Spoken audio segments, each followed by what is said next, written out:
ఆమేన్. చిన్న వాక్య భాగం 10 నిమిషాలు ధ్యానిద్దాం. ముందుగా మన ప్రభువును ప్రియరక్షకుడైన యేసుక్రీస్తు నామములో ఇప్పుడు వచ్చిన మీ అందరికీ నా యొక్క హృదయపూర్వక వందనాలు. దేవునికి స్తోత్రాలు. 10 నిమిషాలు శ్రద్ధగా దేవుని యొక్క మాటలు మనం ఆలకిద్దాం. అందరం ఒకసారి బిగ్గరగా దేవునికి స్తోత్రం తెలియజేద్దాం. హల్లెలూయా. దేవునికి స్తోత్రం. హల్లెలూయా. రాత్రికాల సమయంలో మరి ప్రతి ఒక్కరు కూడా శ్రద్ధగా దేవుని మాటలు ఆలకించాలని ప్రభు పేరుతో మరి ప్రత్యక్షంగాను మరి పరోక్షంగాను మరి దూర ప్రాంతాల నుంచి దేవుని మాటలు వింటానని ప్రభు పేరుతో మీకు మనం చేస్తూ ఉన్నా. మత్తయి సువార్త 14వ అధ్యాయం 6 నుంచి 12 వచనాలు. మత్తయి సువార్త 14వ అధ్యాయం 6 నుంచి 12 వచనాలు చదువుతాము, ఆలోచించండి. మత్తయి సువార్త 14వ అధ్యాయం 6 నుంచి 12 వచనాలు. అయితే హేరోదు జన్మదినోత్సవం వచ్చినప్పుడు హేరోదియ కుమార్తె వారి మధ్య నాట్యమాడి హేరోదును సంతోషపరిచను కనుక ఆయన ఏమి అడిగినను ఇచ్చేదనని అతడు ప్రమాణపూర్వకంగా వాగ్దానం చేసెను. అతడు ఆమె తన తల్లి చేత ప్రేరేపింపబడినదే బాప్తిస్మం ఇచ్చి యోహాను తలను ఇక్కడ పళ్ళెంలో పెట్టి నాకు ఇప్పించమని అడిగాను. కంటిన్యూషన్. రాజు దుఃఖపడను తాను చేసిన ప్రమాణం నిమిత్తం తనతో కూడా భోజనమునకు కూర్చున్న వారి నిమిత్తము ఈ ఆజ్ఞాపించను. బంట్రోతులు పంపి చెరసాలలో యోహాను తల పుట్టించను. వాడు అతని తన పళ్ళెంలో పెట్టి తెచ్చి ఆ చిన్నదానికి ఇచ్చాను. ఆమె తల్లి తన తల్లి వద్దకు దాన్ని తీసుకొని వచ్చాను. అంతటి యోహాను శిష్యుడు వచ్చి శవమును ఎత్తుకొని పోయి పాతి పెట్టి యేసునందుకు వచ్చి తెలియజేస్తుంది. దేవుడి మాటలు మన వినికిడిలో దీవించి ఆశీర్వదించిన గాక. ఈ మత్తయి సువార్త 14వ అధ్యాయం 6 నుంచి 12 వచనాలు రాయబడి ఉన్న సారాంశం ఏంటంటే, ఒకనాడు హేరోదు రాజు ఒక ఉత్సవం, జన్మదినోత్సవం. హేరోదు యొక్క జన్మదినోత్సవం వచ్చినప్పుడు ఆనాటి కాలంలో రాజుగారి జన్మోత్సవం లేక జన్మదినోత్సవం అంటే ఒక ఆర్భాటంగా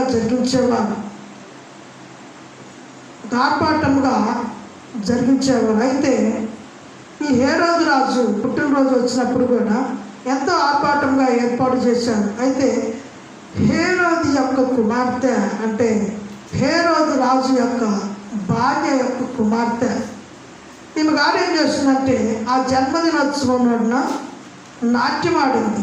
అంటే మన భాషలో డ్యాన్స్ వేసింది. అయితే ఈమె నాట్యం ఆడింది, డ్యాన్స్ వేసి ఏమొకటి అడిగింది. ఏమడిగిందో తెలుసా? రాజుగారు, తండ్రి ఈరోజు నీ పుట్టినరోజు కదా, నేను ఒకటి అడుగుతాను, దాన్ని నువ్వు ఖచ్చితంగా నాకు ఇవ్వాలి అని అడిగితే రాజుగారు ప్రమాణం చేశాడు. ఏమని? ఇదిగో నువ్వు అడిగింది నేను ఖచ్చితంగా ఇస్తాను అని ఒక ప్రమాణం చేశాడు. అటు పిమ్మట హేరోదియ కుమార్తె ఏం చేస్తుందంటే నాట్యమాడింది, రాజుగారిని సంతోషపెట్టిన తర్వాత ఏమన్నది కదా, నాకు యోహాను గారి తల కావాలి. యోహాను ఎవరు అంటే యేసు ప్రభువుకి ముందు వచ్చిన దేవుని యొక్క మార్గాన్ని సరళము చేయటానికి వచ్చిన ప్రవక్త గారు. ఈ ప్రవక్త గారు కొన్ని కారణాల మూలన జైల్లో పెట్టబడ్డారు. కపటంగా జైల్లో పడేశారు. అయినా కూడా రాణి గారికి పగ చల్లారలా. ఎలాగైనా హేరోదు పుట్టినరోజు వస్తుంది, రాజుగారి పుట్టినరోజు వస్తుంది. ఆ రోజు నువ్వు చక్కగా నాట్యం ఆడాలి, చక్కగా ప్రాక్టీస్ చేసి ఆ రోజు రాజుగారిని మెప్పిస్తే రాజుగారి ఏం అడిగినా కూడా కాదనడు.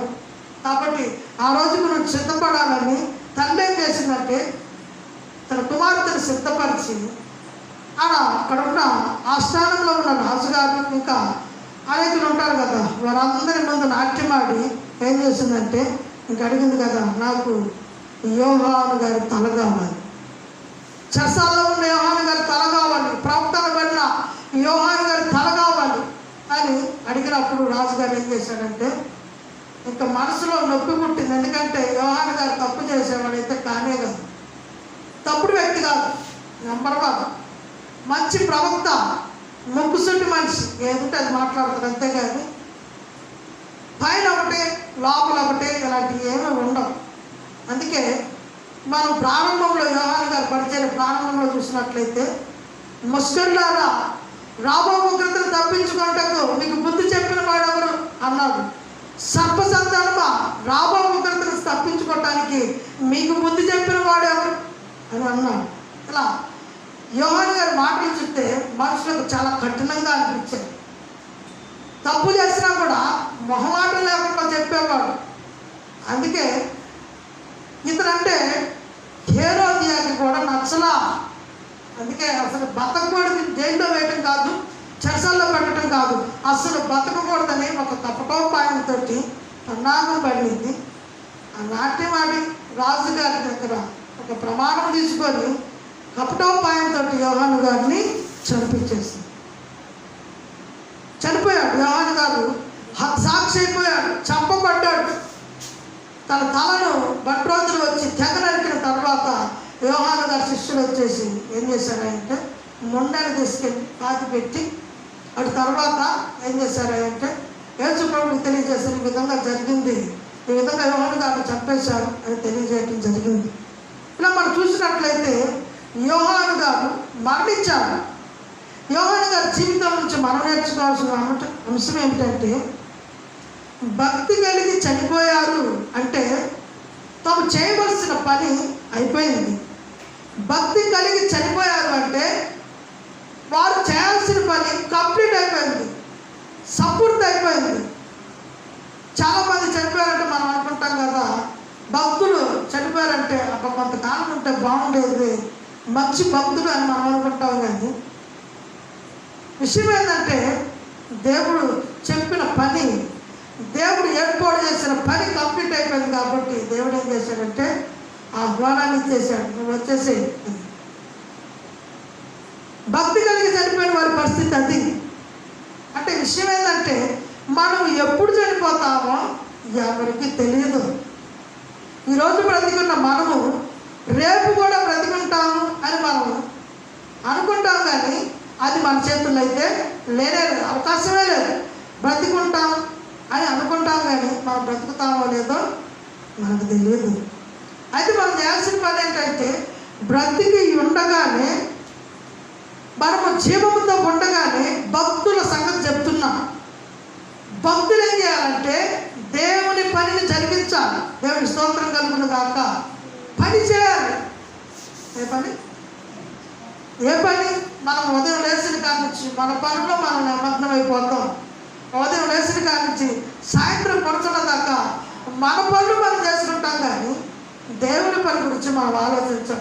అందుకే భక్తులు అనబడిన వారు మరి ముఖ్యంగా ఏం చేయాలంటే యోహాను గారు చూసి మనం నేర్చుకోవాల్సిన పని ఏంటంటే దేవుని పని మనం జరిగించాలి. దేవుని పని మనం జరిగించాలి. భూమి మీదకి మనం ఎందుకు వచ్చాం? భూమి మీద మనం ఎందుకు రక్షింపబడ్డాం? భూమి మీద ఎందుకు మనం మంచి మనస్సాక్షి కలిగి ఇతరులకు మార్గదర్శకులుగా బతుకుతున్నాం? ఎందుకోసమై అంటే ప్రభు పని చేయటం కోసం, ప్రభు పని జరిగించాలి మనం. అందుకే రక్షింపబడిన ప్రతి ఒక్కరికి బాధ్యత ఉన్నది. రక్షింపబడిన ప్రతి ఒక్కరికి నేను చెప్తాను ఏమనంటే మనము దేవుని పని చేయాలి. మనం ఎందుకు బ్రతికున్నామంటే దేవుని కోసం బ్రతికున్నాం. మనం బ్రతికున్నది దేనికోసమే అంటే దేవుని కోసం, దేవుని పని జరిగించడం కోసం మనం ఈ లోకానికి వచ్చాం. కాబట్టి మనము చేయాల్సిన దేవుని పనిని జరిగించాలి.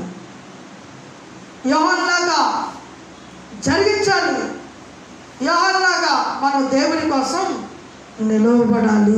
దేవునికి స్తోత్రం కలుగును గాక. భక్తులు చూసినట్లయితే ఎంతోమంది వ్యతిరేకంగా లేచారండి. అయినా కూడా తన పనిని తను కొనసాగించుకున్న వెళ్ళిన వారే భక్తులు. అక్కడ చూసి ఆగిపోకూడదు. భక్తి విషయంలో ఒకరు దిగజారిపోయారని ఆగిపోకూడదు. భక్తి విషయంలో ఒక్కరు చేయలేకపోతున్నారు, నేను కూడా చేయలేకపోతే ఏమైంది, అలా కాదు. అందుకే అపోస్తలుడు పౌలు అంటాడు కదా, ఈ విశ్వాస జీవితాన్ని ఏమంటాడంటే పరుగు పందెం. పరుగు పందెంలో అందరికి గెలవరు, ఒక్కలే గెలిచేది. అందరికి గెలుస్తుంది. పరుగు పందెం ఎందుకైతే ఒక్కరికే విజయం వరించింది, ఒక్కరికే విజయం దొరికింది. అలాగే విశ్వాస జీవితంలో కూడా అందరూ అడుగు పెడతారు. అందరూ అడుగు పెట్టి అందరూ దేవుని పని చేయలేరు. చేయాలని ఒక ఉద్దేశం దేవుడు ఏర్పాటు చేశాడు, కానీ అందరూ చేయలేరు. చూడండి, మన బైబిల్లో చూసినట్లయితే 12 మంది శిష్యుల్ని దేవుడు ఏర్పాటు చేసుకున్నాడు. దేనికోసం? వారి కోసం కాదు. పేతురు, యోహాను, యాకోబు ఉన్నారు కదా, 12 మంది శిష్యులు. యూదా ఇస్కరియోతు గారు, అందరినీ ఏర్పాటు చేసుకున్నారు దేవుడు. కానీ వారిలో 11 మంది మాత్రం దేవుడు చెప్పినట్లు దేవుడి పని జరిగించుకుంటూ హత సాక్షులు అయిపోయారు. కానీ యూదా ఇస్కరియోతు మాత్రం పని చేయలేకపోయాడు. దేవుడు ఏర్పాటు చేసిన పని జరిగించలేక దుష్ట స్వభావానికి తను అప్పగించుకున్నాడు. పాపపు పనికి తానే అప్పగించుకున్నాడు. ఆత్మ వచ్చి మన మీదకి దిగిపోయేది. కారణం ఏంటంటే చోటు ఇచ్చేశాడు. దేవుని పనికి చోటిస్తే దేవుని ఆత్మ వచ్చింది, దయ్యానికి చోటిస్తే దయ్యం వచ్చి కూర్చున్నది. భక్తుల విషయాన్ని గమనించాలి. నేను భక్తుని కదా, నేను బాగానే ఉన్నాను కాదు. కాదు, నువ్వు భక్తులు అయితే నీవు దేవుని పనిలో నువ్వు నమ్మకంగా కొనసాగాలి, నమ్మకంగా జీవించాలి. ఇతరులకు మార్గదర్శకులుగా నీవు జీవించాల్సిన అవసరత ఎంతో ఉంది, ఎంతో ఉందండి. అలా కాకుండా నేను బాగానే ఉన్నాను అనుకుంటే భ్రమపరచిపోతున్నాను. దేవుని చేత ఏర్పాటు అయిపోయిన వాడే ఎవరు? ఇశ్రాయేలు మొదటి రాజు సౌలుగా దేవుని చేత ఏర్పాటు చేయబడిన వాడు. మొట్టమొదటి కింగ్ ఇశ్రాయేలు రాజుకి దేవుని చేత ఎన్నిక చేయబడ్డవాడు. ఇశ్రాయేల్ని రూలింగ్ చేయడం కోసం, ఇశ్రాయేలు ప్రజలు నడిపించడం కోసం ఏర్పాటు చేయబడిన వాడే.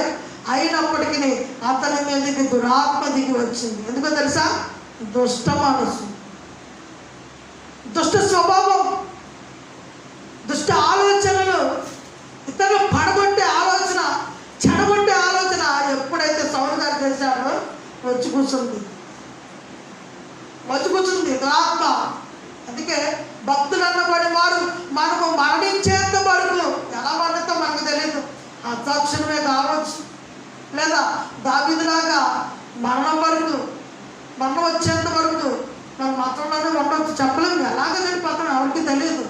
కానీ మరణం వచ్చే లోపలనే మనము జరిగించాల్సిన పనిని మనం జరిగించాలి. దేవునికి స్తోత్రం కలుగును గాక. మనం జరిగించాల్సిన పనిని జరిగించాలి.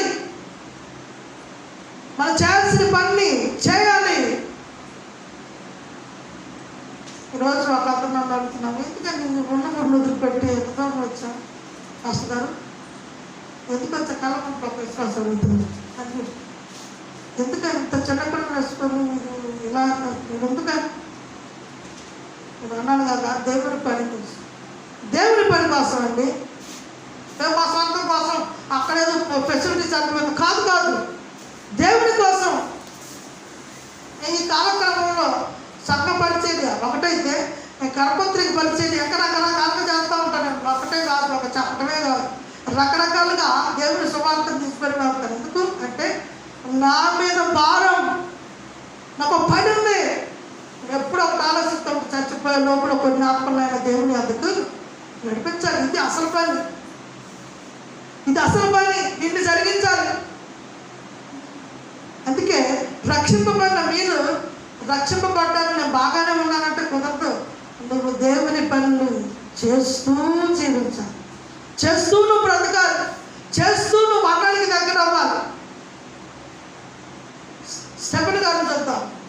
అపోస్తల కార్యాలకు మనం ఒకసారి చూసినట్లయితే అపోస్తల కార్యములు 2వ అధ్యాయంలో అక్కడ మరొక భక్తులు కనిపిస్తారు. అపోస్తల కార్యములు 2వ అధ్యాయం 57 నుంచి 2వ వచనం చదువుతాం. అపోస్తల కార్యములు 2వ అధ్యాయం 57 నుంచి చదువుతాను, ఆలోచించి. అపోస్తల కార్యము 2వ అధ్యాయం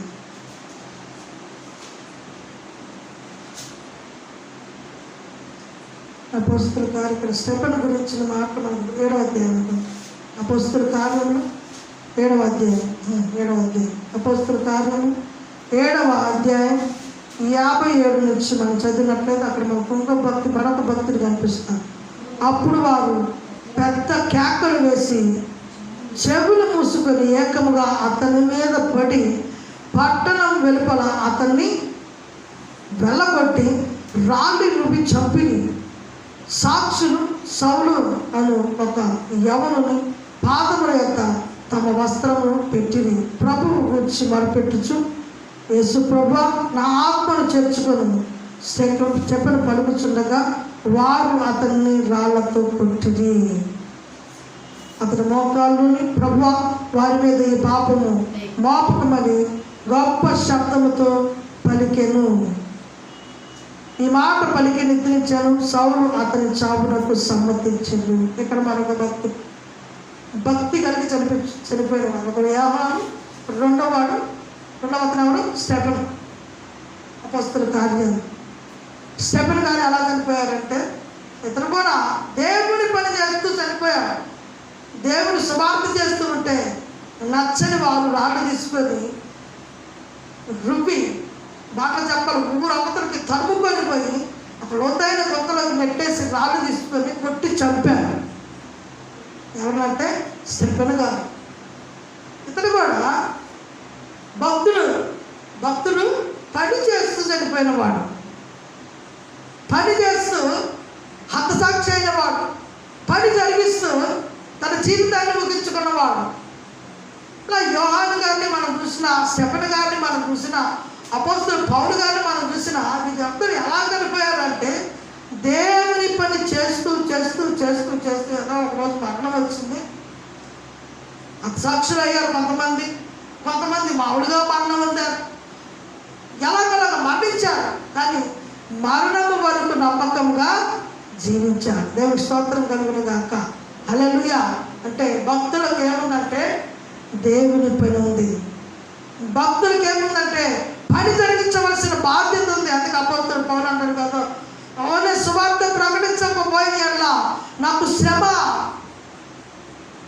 మరొక చాట అంటాడు, సువార్త ప్రకటించవలసిన భారము నా మీద మోపబడి ఉన్నది. ఈ మాటలు మనం చూసినట్లయితే ఇది ఒక బాధ్యతగా, ఒక కర్తవ్యంగా, ఒక డ్యూటీగా వారు తీసుకున్నారండి. అందుకే భక్తులమైన మనము కూడా ఈ విధంగా మనము జీవించాలి. మరొక మార్గదర్శకం. ఇంకా మనం ఎంతోమంది మిషనరీని చూసినట్లయితే మరణానికి వెళ్ళిన వారు అందరూ కూడా దేవుని పని చేస్తూ, దేవుని పని జరిగిస్తూనే మరణానికి దగ్గరయ్యారు. అందుకే భక్తి కలిగిన మనమందరము దేవుడు తెలియజేస్తున్న మాట ఏంటి, హెచ్చరిక ఏంటంటే మనము భక్తితో పాటు దేవుని పని జరిగిస్తూ వెళ్ళాలి. దేవుని స్తోత్రం కలుగును గాక. మరొక మాటలు చదువుకుందాం.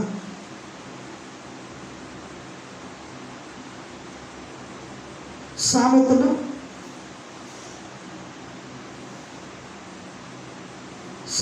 29వ అధ్యాయం 1వ వచనం.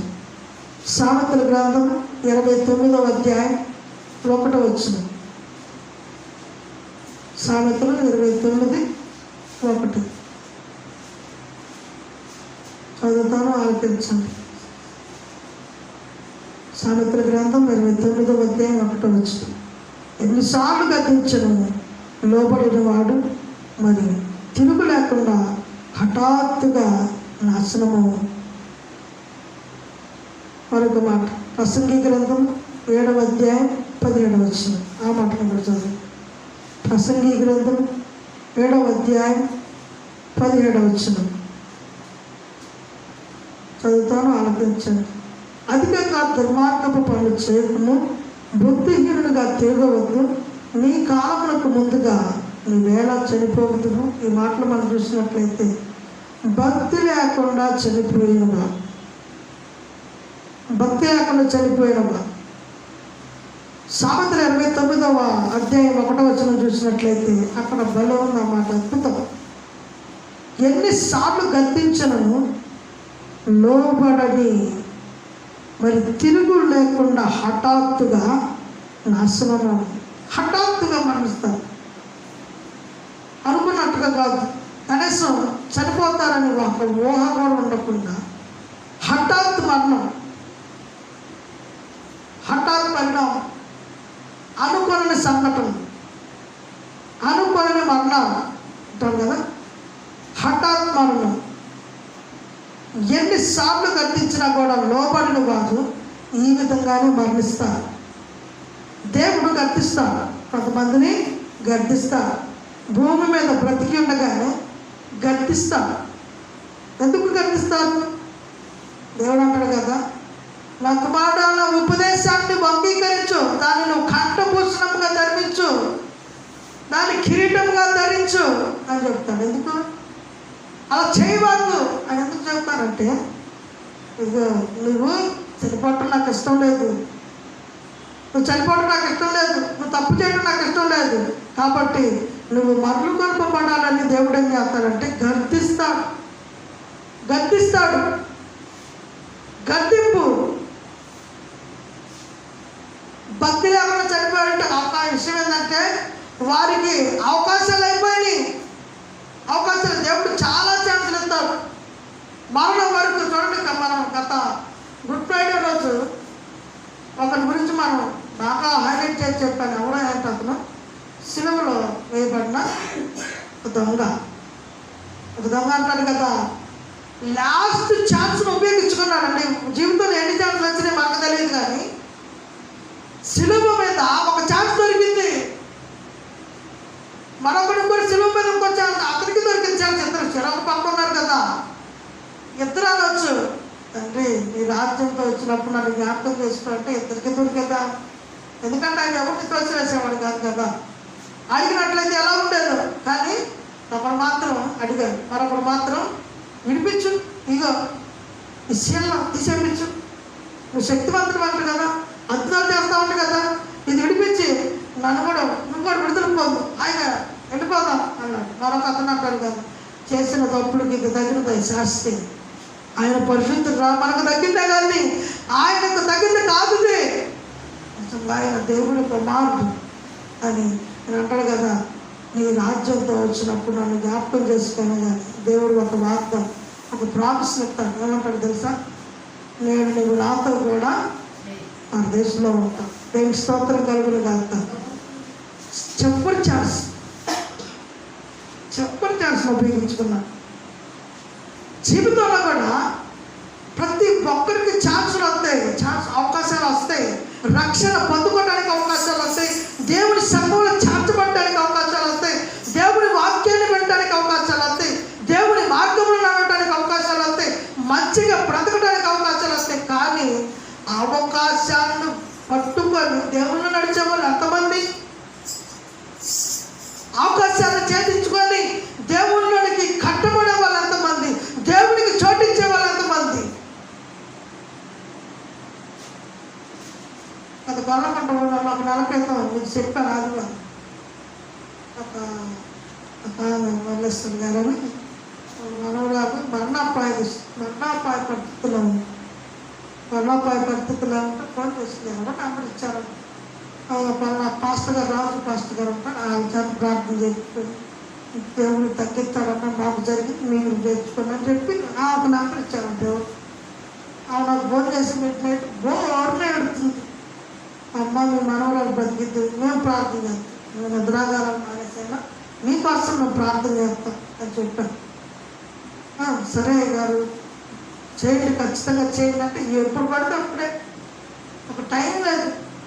ఎప్పుడు రోజులు నిద్ర మానేసి వాళ్ళ కోసం ప్రార్థన చేసినప్పుడు ఆ విధంగా వాళ్ళు రక్షింపబడతారు అని నిద్రాగారం మానేసి ప్రార్థన చేశాను. దేవునికి మహిమకరంగా ఆ చిన్న బిడ్డ బ్రతికింది. దేవుడి స్తోత్రం కలుగును కాక. డాక్టర్స్ అన్నారు అవకాశాలు లేవు, ఛాన్సెస్ లేవు, అనవసరం,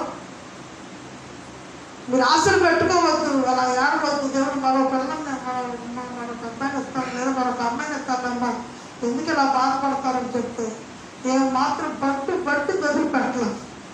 ఎన్ని వాగ్దానాలు చేశారు అప్పుడు, మీకు అది ఇస్తాం, మీ చర్చికి ఇది ఇస్తాం, మైదాలు అది ఇస్తాం, ఈ కాను కాకాను. నేను ఒకటే మాట్లాడు, నాకు ఏం వద్దు, మీరు మందిరానికి రండి.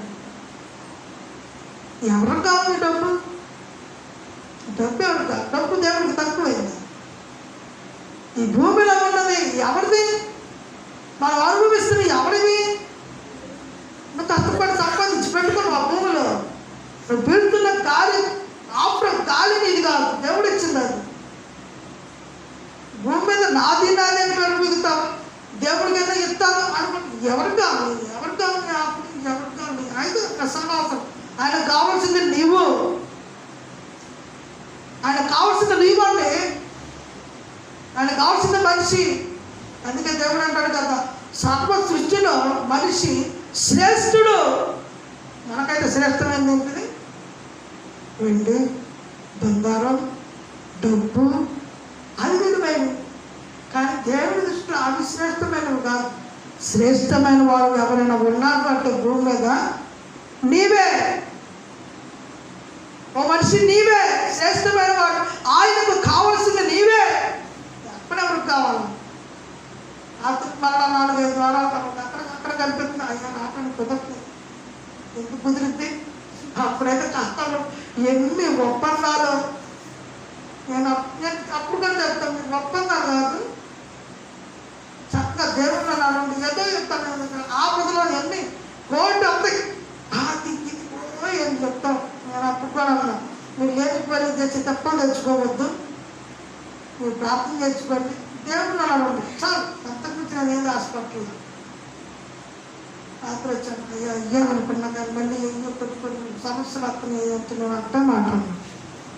నువ్వు సాక్ష్యం చెబుతానన్నా నువ్వు సాక్ష్యం చెప్పు, మందిరానికి వచ్చి నువ్వు ఇయ్యాలనుకున్నది అంతా ఇచ్చేది. దాని గురించి మన ప్రస్తావన కూడా కానీ ఇయ్యపోతే జరుగుతుంది, ఇయ్యపోతే దేవుడు అంటే చేస్తాడు అంటే అట్లాంటి దేవుడు కాదు. దేవుడు ఆయన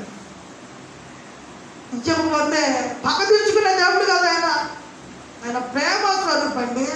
దేవుని కూడా అపార్థం చేసుకున్నాం. మనుషులైతే ఇస్తానని ఇవ్వకపోతే మామూలు కాదు, ఈమె మామూలు అంటారు. దేవుడు అలాంటి వాడు కాదు, దేవుడు మంచివాడండి. దేవుడు స్తోత్రం కలుగును కాక. ఏం చేస్తాడు తెలుసా? మరొక ఛాన్స్ ఇద్దాం, మరొక ఛాన్స్ ఇద్దాం అని మరొక ఛాన్స్, మరొక అవకాశాన్ని ఇద్దాం. ఎందుకు? నీ జీవితాన్ని సరిదిద్దుకొని ఎక్కడన్నా చక్కగా నిలబడటం కోసం. అందుకే సామెతల గ్రంథకర్త ఈ మాటలు చెబుతూ ఉంటాడు కదా, ప్రసంగి గ్రంథకర్త అంటాడు కదా, అధికంగా దుర్మార్గం పనులు చేయవాకు, అధికంగా పాపం పనులు చేసి నీ కాలానికన్నా ముందు నువ్వు ఎందుకు సరిపోతున్నావు? దాని ఈ మాటలు ఆలోచిస్తే అవును, ఎందుకు అధికంగా దుర్మార్గం పనులు చేస్తే, అధికంగా బుద్ధిహీన పనులు చేస్తే కాలానికన్నా ముందే, అంటే దేవుడు ఒక పలానా సమయం ఒక 50-60 దానికన్నా ముందే సరిపోతాం దుర్మార్గం పనులు చేస్తే. అందుకే ప్రియ దేవుని పట్ల దుర్మార్గపు పనులు మానివేయాలి, దేవునికి ఆయుష్కరమైన పనులు మానివేయాలి, దేవుని బాధ పెట్టే పనులు మానివేయాలి. ఇంకా మనం చూసుకుంటూ వెళ్తే సామెతల్లో కూడా ఆయన అంటాడు కదా, ఎన్నిసార్లు గద్దించినా కూడా లోబడిన వారికి హఠాత్ మరణం, అనుకోని మరణం. ఎన్నిసార్లు మీకు ఎప్పుడు చెప్తా ఉంటాను, దేవుడు వాక్యం వాళ్ళు ఎందుకు గద్దిస్తాడంటే నిన్ను ప్రేమించి నువ్వు మారాలని, నిన్ను ప్రేమించి ఆయన వైపు తిరగాలని, అంతేగాని నిన్ను బాధ పెట్టి నిన్నేదో చేయాలని కాదు. దేవుని వాక్యం బలమైన ఉపదేశం దేనికోసం అంటే నువ్వు మరలు కొనుకోబడి దేవుడి వైపు, నిత్య రాజ్యం వైపు వెళ్ళాలని. ఒక దెబ్బ కొట్టైనా సరే ఇతన్ని పరలోకానికి తీసుకోవాలని దేవుడు ఆశపడతాడే. కానీ ఏదో నేను భయంకరమైన మాటలు, గడ్డింపు మాటలు. ఎందుకంటే ఇందుకోసం విశ్వాసుల విషయాన్ని బాగా గమనించాలి. ఒక్క సూటిగా బాగా గుర్తుపెట్టుకుంటుంది. నా కోసం నీకు నొచ్చుకుంటుందంటే అర్థం ఏంటంటే నువ్వు మాట పరిశుద్ధాత్మ ఏం చేస్తుంది తెలుసా? వాక్యం చెప్పేటప్పుడు తిరుగులాడుతూ ఉంటుంది. ఎవరు అంగీకరిస్తే వాళ్ళ లోపల కలిపి వచ్చింది పరిశుద్ధాత్మ. లోపల కూర్చొని నీకు శాంతిని, సమాధానాన్ని, సంతోషాన్ని ఇవ్వటం మొదలుపెట్టి ఎప్పుడైతే నువ్వు గర్తింపులకు అంగీకరించి గర్తింపులకు లోబడి జీవితాన్ని మార్చుకోవడానికి ఇష్టపడతావో పరిశుద్ధాత్మ దేవుడు పనిచేయటం మొదలు పెడతారు. ఏం చెప్తున్నారు? నా గురించి చెప్తున్నారు అనుకున్నావా? అయిపోయింది. ఆత్మశుద్ధురా. అందుకే సామెతల గ్రంథకర్త అన్నాడు కదా, ఎన్నిసార్లు గర్తించినా లోబడిన వారికి ఏమొచ్చిందంట? హఠాత్మరణం. అలా గుర్తుపెట్టుకోండి. దేవుడు గర్తిస్తున్నాడా? వాక్యం ద్వారా. దేవుడి వాక్యం ద్వారా నీకు నొచ్చుకుంటుందా? దేవుడి వాక్యం విన్నప్పుడు నీకు జ్ఞాపకపడుతున్నావా? అని అర్థం ఏంటంటే, నా కుమారుడా నువ్వు రా అని దేవుడు ఛాన్స్ ఇస్తున్నాడని అర్థం. ఛాన్సెస్ ఇస్తున్నాడని అర్థం. ఎన్ని ఛాన్సులు ఇచ్చినా, ఎన్నిసార్లు కనిపించినా నువ్వు నమ్మకపోతే నువ్వు మరణానికి వెళ్ళిపోవు. మరణం. అందుకే ప్రియ దేవుడు పెట్టాలి. భక్తి లేకుండా చనిపోవటం చాలా దారుణమైన విషయం. భక్తి లేకుండా చనిపోవటం, దేవుడు అంటే తెలియకుండా చనిపోవటం, బాప్తిస్మం అంటే తెలియకుండా చనిపోవటం, దేవుడి వాక్యం అంటే